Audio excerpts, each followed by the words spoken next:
Alright, this video is, as the title suggests, about the fact that um, well, I think our world has come to understand, generally, that good and evil don't exist. I think logically we know this fact. I think implicitly we do not understand this fact, right? Um, so the basic premise goes back to the book, you Beyond Good and Evil, uh, by Friedrich Nietzsche, right? That he proposes this idea that simply that good and evil are not real things. They're simply a product of our own perspective, right? They're not actually objective things, objective truths. And I should clarify what we mean by good and evil, right? I think good and evil are sort of difficult to understand terms, right? What's good? What's evil? But I think it generally comes down to this idea of like good in a physical sense, right? Good is like feeling good, right? Evil would be the adverse to that. So the adverse to things that make you feel good, right? And again, it's hard to have clear definitions of good and evil because first of all, people have their own subjective view of the world. Nobody's view is the same, and so to have an objective view of good and evil would be to know right and wrong. That would be to say God is saying that this is what these words mean, right? So generally, I think it's come to understand like good things that make me feel good in this physical world. What is good, right? Is what feels good. What feels not what feels right, right? I think right must be something spiritual, generally something objective, right? So good is a non-objective feeling of goodness, right? I feel good. Evil would be the adverse of that, right? Um, Although I think often people conflate the terms, right, of good and right. This is good. This is right. They're not the same term. They don't mean the same thing. But often, like, he's lived a good life. That can mean that he's done the right thing. Or it just means that he's been a good person. That he's made other people feel good. That he's felt good. That it's all up to context what good means. The point being, and I was just spent a minute and a half talking about that, but what does this mean? As psychology has developed, right? Obviously, psychology wasn't even a defined field when Nietzsche wrote Beyond Good and Evil. But as it has developed, we've come to understand that the mind itself is not a rational thing, right?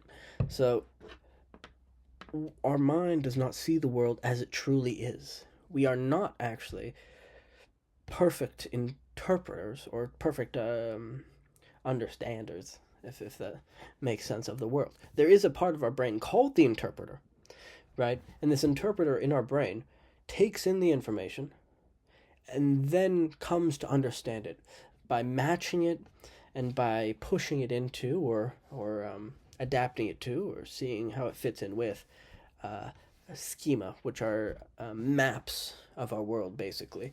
So it's like this is how I think the world works, because as we develop these schema and throughout our lives and with the addition of all new information that you take in, right? So it's a map of the world, a map of right and wrong. This goes up, this goes down, right? So part of this is when I throw a ball up, it comes down, right? Part of this schema in my head, or a different schema to. It's a very broad, complex topic, but sort of to simplify, right? So, ball goes up, ball goes down, right? And now I see something new where a ball goes up and it doesn't come down. Well, there must be, that doesn't fit in, so I need to learn new information. Or, this is the new information. I'll add this into my understanding of the world, basically. That sometimes when you throw something up, it continues to go up. Like a balloon. You throw a balloon up, it continues to go up. Well, this is now added to my understanding. That sometimes when you push something up, it doesn't come up. or it doesn't go down, right? Doesn't matter. The point is that we all have these understandings of the world, and when we are interpreting the information that comes in, this interpreter in our mind, we don't actually take it and just add that information in. We match it to what we know, right? We fit it into the knowledge of our world that makes sense. So, if all my life I've been taught people are rational, people make choices that are rational, and then somebody kicks me, well, immediately I need to fit it into this rational understanding I have of the world. There has to be some rational way, and so I say to myself, he was angry. I did something wrong to him. That's my rational understanding of the world. Or, right, I understand that, like I've dealt with this. I think a lot of people deal with this. That like, you feel like I'm the problem, or I could do something to fix this solution, or in every situation, people don't like me, right? Maybe that's what you think. And so then there's new information, like somebody telling you, I don't think you did great there, right? Or somebody telling you, I think you can change this. Instead of our interpreter in our mind, instead of taking this as, oh, this person is telling us this, what does this information mean? It fits this new information into our preconceived notion of how the world works, and says, oh no, somebody's attacking me. He doesn't like me. Look at this. Oh, poor me, or whatever, right? It interprets this information as an attack. It doesn't take it as objectively, as some outside person would. So the point is then being, we all have these interpreters in our mind. We all have these different schema, right? Different maps of the world, different understandings of how things work and interact. And so none of us see the world the same way. Sometimes it seems like we do, right? But it's just like, I'm colorblind, right? So it's just like that, where I can tell you that these two colors are different, right? That color, that color and that color are different. And we can even say that this is black and this is white, right? But just because we say this is black and this is white does not mean that what you're seeing and what I'm seeing are the same thing. I just know that these two are differentiated, and this one we call black, the thing here we call black, and the thing here we call white. And that doesn't mean that we're saying the same thing objectively, right? It doesn't mean that we're seeing the same thing. It just means we can tell that there's a difference, and somehow we're able to identify that this is this and this is this, right? But I see something that's slightly different, yet I'm still able to identify the difference between different things, and able to communicate in a way where it seems like we understand each other, but we really are not completely talking about the same thing. And this happens a lot in everybody's life, right? Where you're talking about something and two people they think they understand what the other person's saying, and yet you're both taking away something different and feeling like there was a different purpose, different meaning to this action, right? So, same thing. We're interpreting the same situation differently. So, we're not seeing the world objectively as it is. And so, with this understanding then, how can there be an objective truth, right? If you put 100 human beings together, they would all 100 people see something different, right? So 100 people together, they look at a picture. They would all see something different, slightly, right? Now, how exactly are they going to both articulate what they see in comparison to what the other person sees? Because I don't know what you see. I don't know how you see the world. So how am I supposed to first articulate my understanding of the world in a way in which you understand? And second, how am I supposed to how could any of us understand objective truth, objective reality? You can't. There is no objective reality. People like to talk about this. Oh yeah, but like science comes up with objective facts and logic and truth, and to some extent, like maybe, but not really, right? However much we like to think of scientists as objective people, they still are affected by the people who give them money. As that's a very obvious example, but even more subtle things, the way they were brought up, right? The teachers who taught them, the history classes they went to, the state they grew up in, or the country they grew up in, the language they spoke. All these things affect the way they see the world, literally. And so, to say that they have some objective view of the world is not true. They are striving to be objective. They're better at it than most people, 100%. But to say that they have some objective view, they don't. They can't. And so, in that sense, again, there is no objective good or evil. And what I mean by that is that there is no common understanding of what good and evil is, and there cannot be. One more point quickly about science is what a lot of people have articulated already, that science does not serve to actually understand the cause of the world.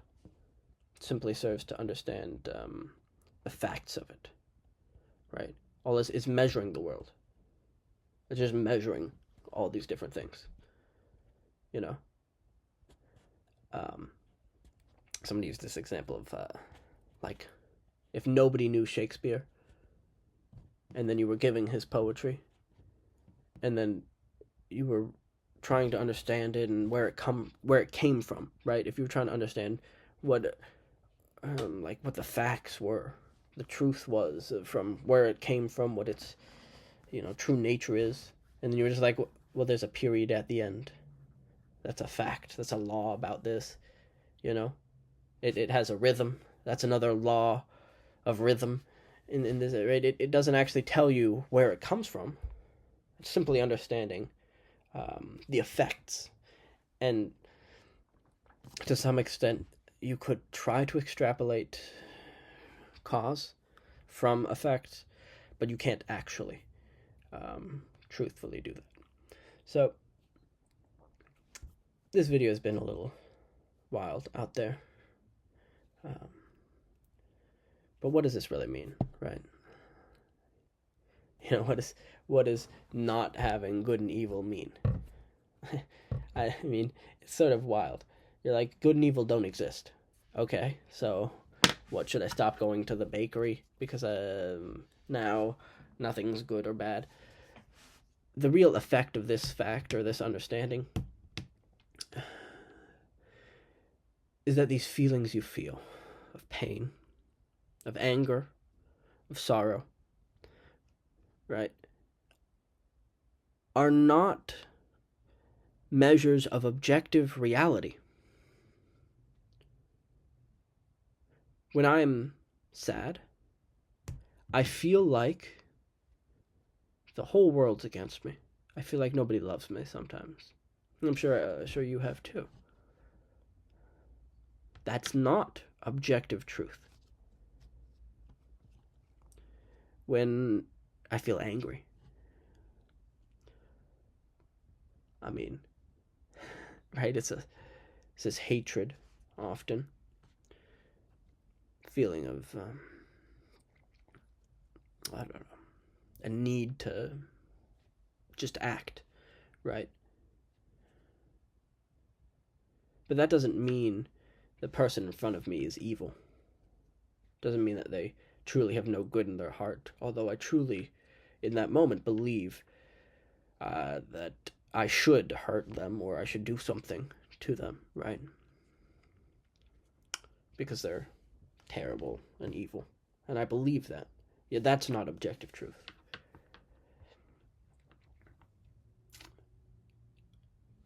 It's a common fact, a fact that I think we've come to understand, that as we get more upset, as we get actually simply more emotional at all, we lose IQ points.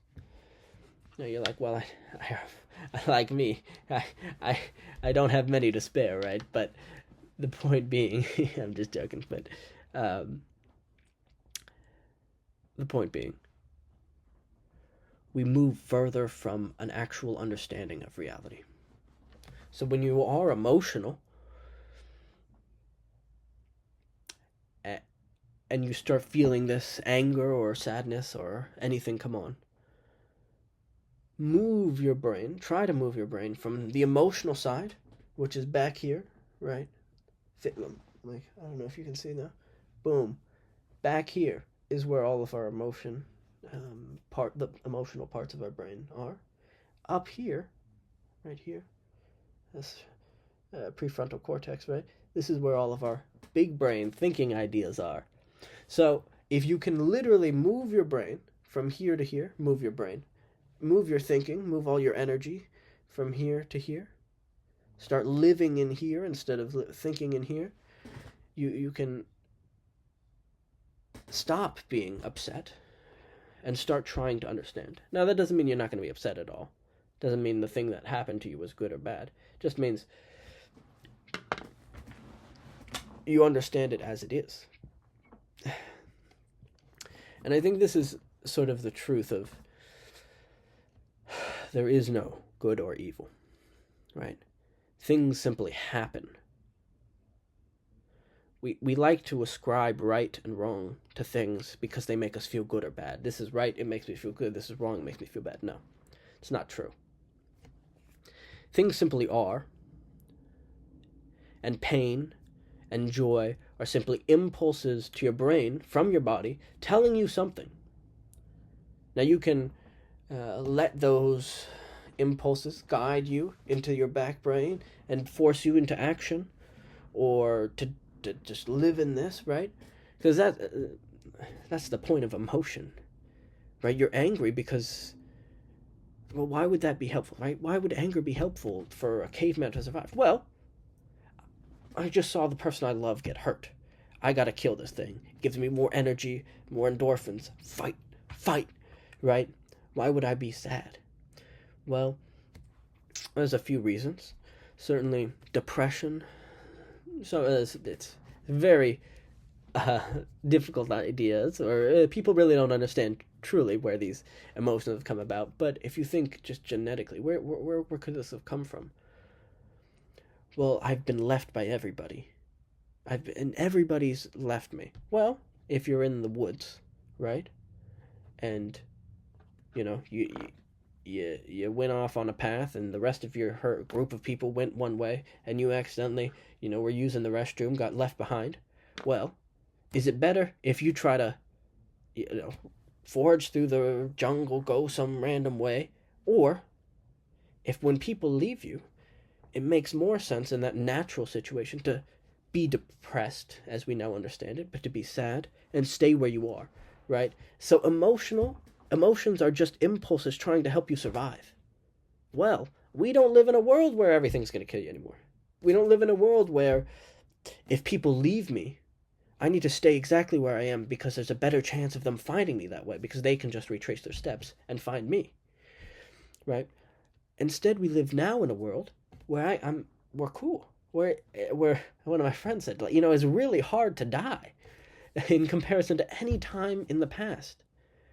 So there's now, it's not as if there's no need, right? You get in a fight, you need to be angry. You need to, boom, boom, you need that energy. But in most of your life, 90% of your life, at least I hope, you don't need that. Truly, you don't. And in those cases, it's far more important to use the front of your mind, right? To use the rational, intelligent, all part of your mind is intelligent in some sense, but the rational part of your mind to understand these stimuli. And so when I'm cut, it's not just, I don't just go into these things. I'm like, oh no, I got cut. What does this mean? It means I got hurt from this. I shouldn't do this again. Okay. Obviously, that's the most obvious example. But, in life, somebody really upsets me, right? Obviously, I get a little angry. But if you can practice, and again, you're not going to be able to do this. It's not something like we don't have the natural ability to not be instantly emotional. It's not like a natural thing for us. But we need to learn to do it. So when I get a little upset, somebody does something, immediately I try to start thinking, why? Why am I upset? Well, they told me this, and I don't understand why they would be so stupid. Don't they understand that I have other things I have to do, better things with my time than to help you with this? Okay. Well, what's the solution here? Yell at them? Well, they're not going to know why I'm yelling at them. You know? Even if I say, oh, don't you know I have better things to do, they're not going to really know. They're not going to help that situation. It's not going to help me.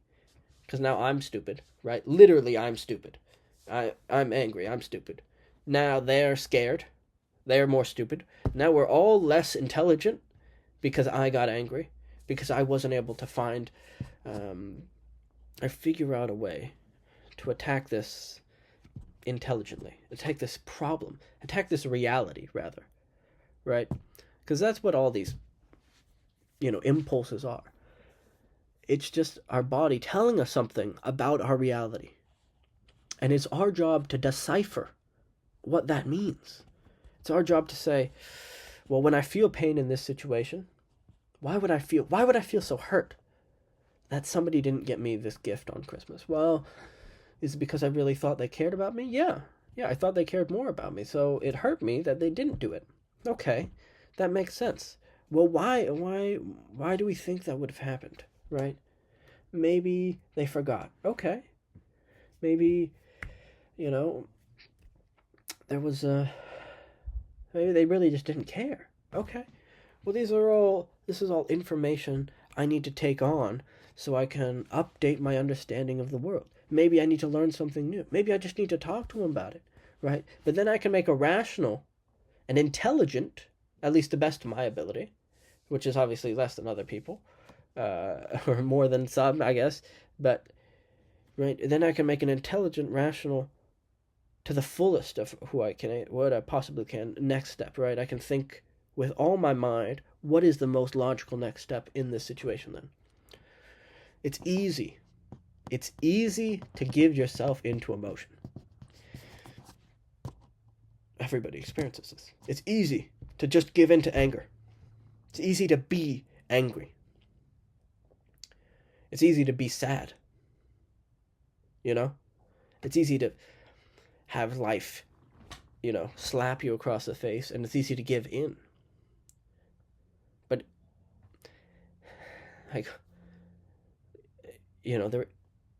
what's the point? We as human beings have this ability to be smart, to figure out solutions, and you're just giving that up for, a worse world, basically. You're saying, I'm okay with just giving up and creating a worse world for those around me, for those I care about, because I want to learn. I don't want to try to be better, right? We're not going to go instantly from being some angry person or some sad, depressed person to someone who's calm and rational and is able to withstand any situation. Don't think that that's what's going to happen, but you got to try. You got to try when you are angry or when you are sad or when you are feeling disgust or envy to be like, well, why? Just ask yourself that question, right? Because in truth, all of those feelings you're feeling are simply telling you something. And so it's our job to try to understand. I hope that helps in some way.